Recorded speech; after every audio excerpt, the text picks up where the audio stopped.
lesson 1 of this series of tutorials, you saw where everything was located within the Final Cut window. In that last session, you renamed the untitled library and event in the library sidebar. This time, I'll get you to create a new library from the File menu. The course material and the completed Final Cut library are downloadable. Check in the description below.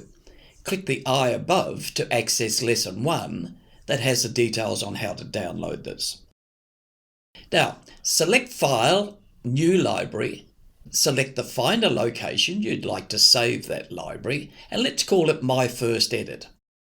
And as you saw in the last lesson, an event is also created with today's date. Change the name of the event also to My First Edit. Now it's time to start importing the footage that you downloaded from my website. If you've not done so already, the link is in the description below. It'll allow you to access the video, audio and photo content so you can follow along with this lesson on your computer. Take the time out now. You can import the media by using the downward arrow, which will open an import window so that you can select what you want to import into Final Cut.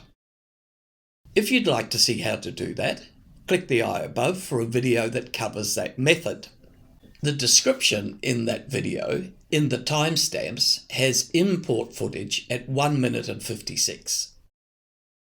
But for this exercise, you're going to import by dragging the files from the folder that you've downloaded from my site.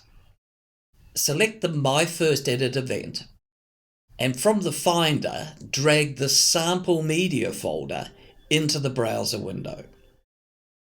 The media is going to show as film strips in that browser window. Hover the pointer over these to skim.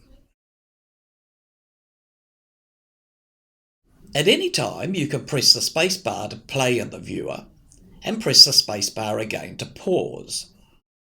You can increase or decrease the amount of the film strip that you're viewing by selecting the Film Strip button and dragging the duration slider.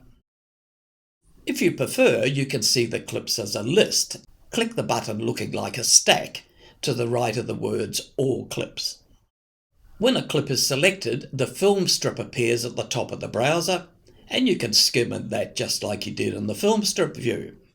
Click the stack button to go back to the film strip view. You can also import photos from your Photos app and music from your Music app. That's what was originally known as iTunes.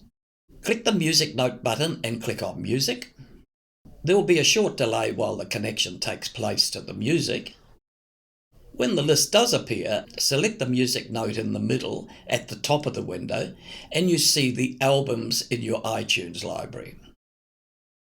Select a music track or Command plus click any number of them and drag into your timeline.